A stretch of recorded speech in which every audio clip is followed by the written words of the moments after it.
and they're going to want to tell you what to do. So those are all the challenges that are waiting on you out there. I would like to make sure that you are prepared for that. Because if you are not prepared for these things, I can promise you, it's going to make your task even harder. Okay? And as a leader, you're going to be required to still perform at the peak in the school. Because you've got your own schoolwork to worry about. You know, they don't care about your schoolwork. They don't even care about you. But you have to care about them. Unfortunately. You're going to have to be the one that's going to have to now sort them out on behalf of the school. And that's going to be quite hard. So unless you know what the drug look like and what it can do to them, that's all you need to know. You don't need to know how they smoke it. Because some of them would inject it in between their fingers with a needle, in between here, or their toes. Okay? Some of them will, and obviously their veins, some of them will rub it onto their tongues, especially with the cocaine. Cocaine seems to be coming into South Africa quite fast. So you are going to have a lot of students, that's already experimenting with it.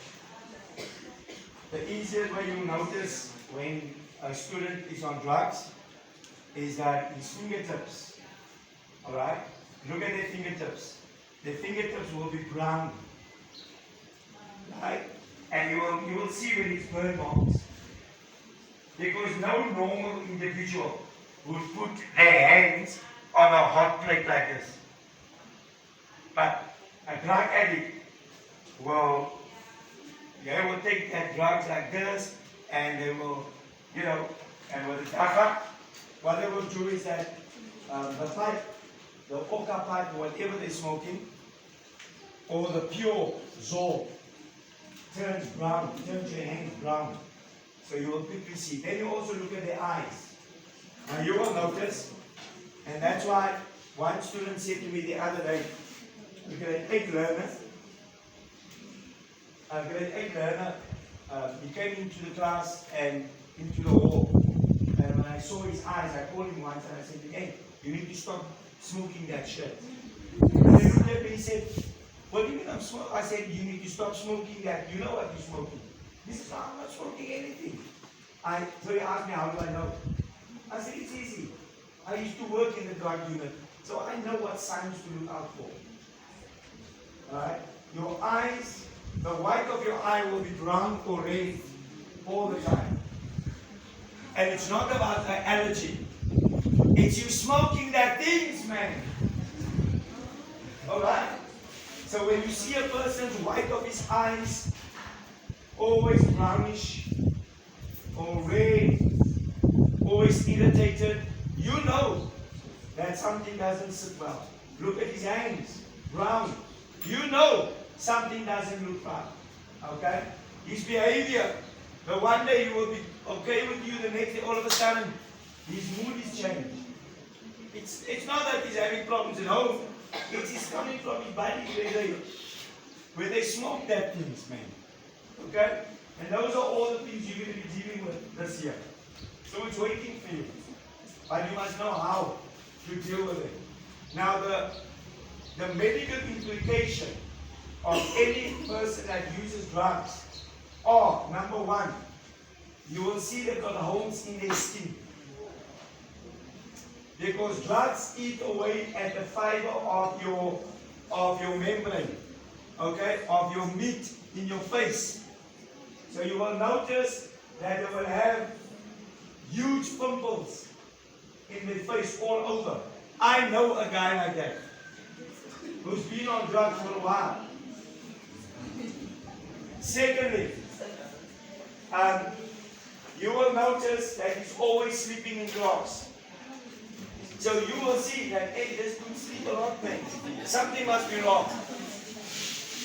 Okay? Now what do you do when you encounter this? Number one, make sure you inform the school or your teacher or the principal or whoever you trust in the school. make sure you inform someone, an adult. Don't try to confront the drug addict because he's going to take you out. He's going to try to look for trouble with you all the time. Okay? That's unfortunately just how kids are at school. Right? So, guys, when you're going to be dealing with these kids, just know what you need to look out for, and if you see it, report it. That's it. Because he's not only going to endanger himself in the school, but he's endangering your life too. Because a lot of these drug addicts, they owe money to drug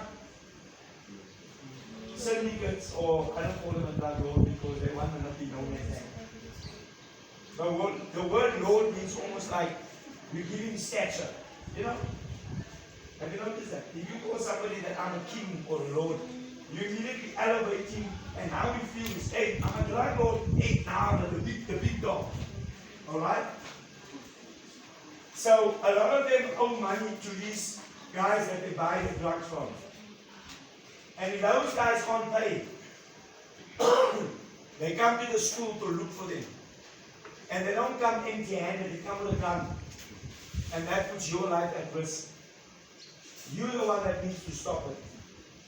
Because someone else is not going to protect your life. Okay? When you have that type of situation, which I've seen, and I've been involved with a lot of it, okay? Where a drug merchant, that's what they are, drug merchant, they are owed money by students. Now they come onto the school, they're coming to collect. And now the students say, sorry, I don't have the money. The kids didn't pay me. Who's the kids? Now they come to the class, and now this guy says, that boy, that guy, that guy. Your ass is grass. Okay? He's going to wait for you outside this afternoon because he wants his money. So guys, be very careful. Okay? Your safety is priority. You are in the school in order to help maintain law and order.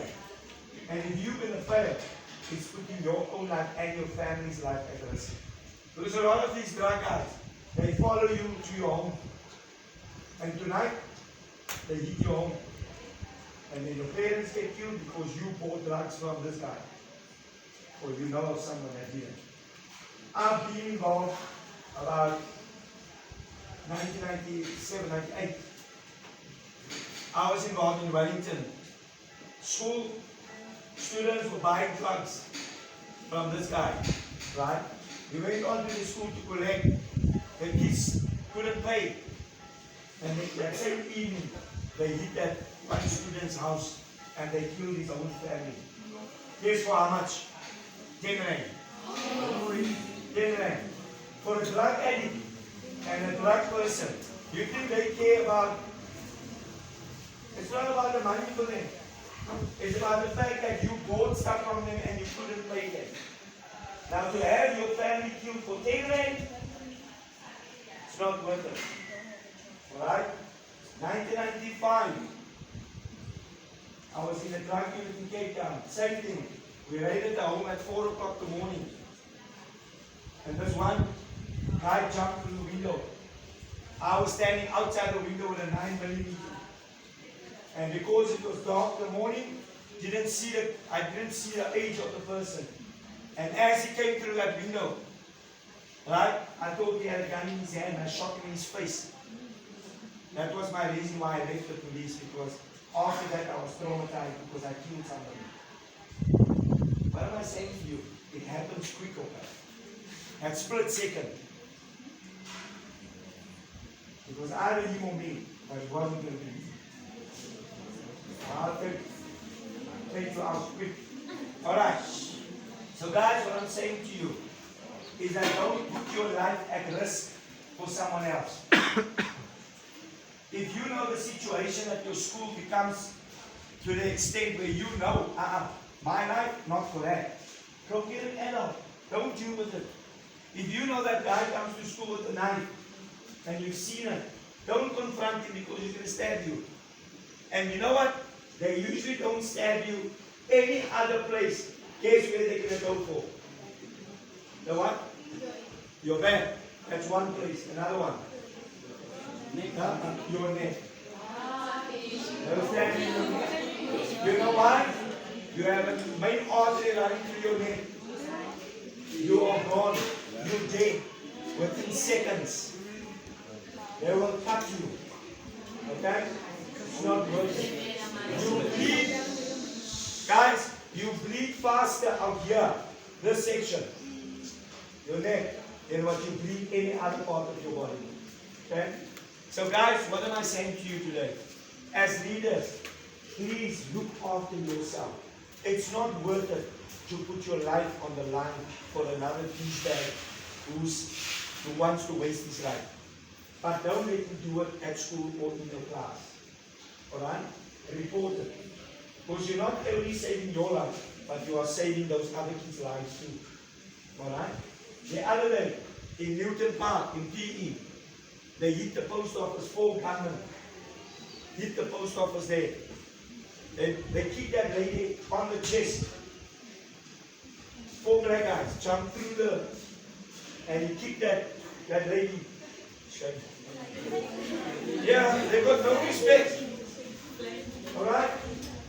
Guys, let me tell you something. That guy was so big.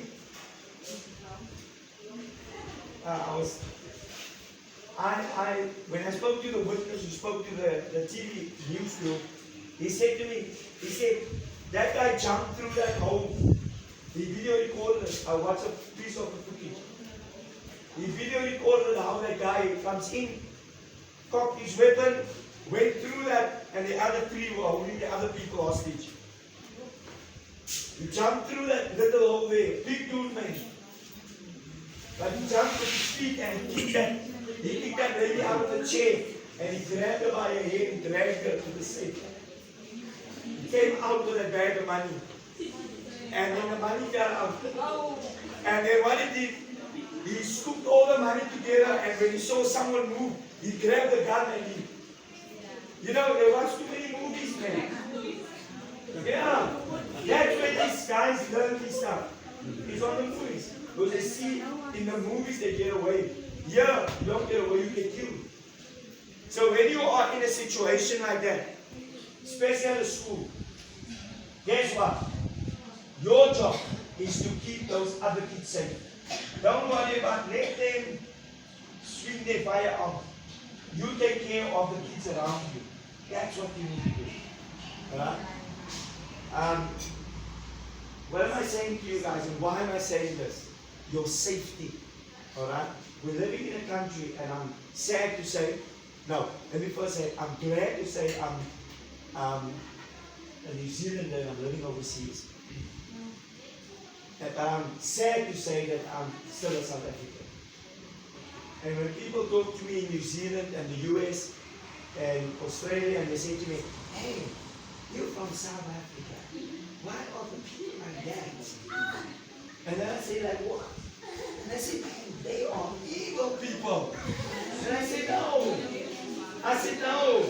They're not evil people. Every country has got evil people and good people.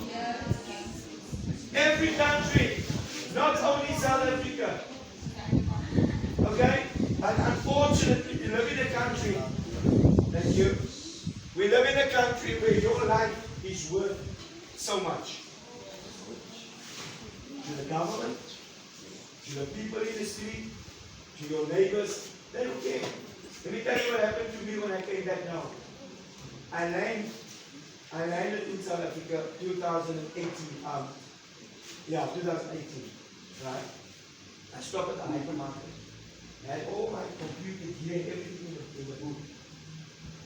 4 laptops, hard drives, over 6 million photographs and videos and stuff on my hard drives. Brought all my stuff from overseas. I had it in 2 backpacks.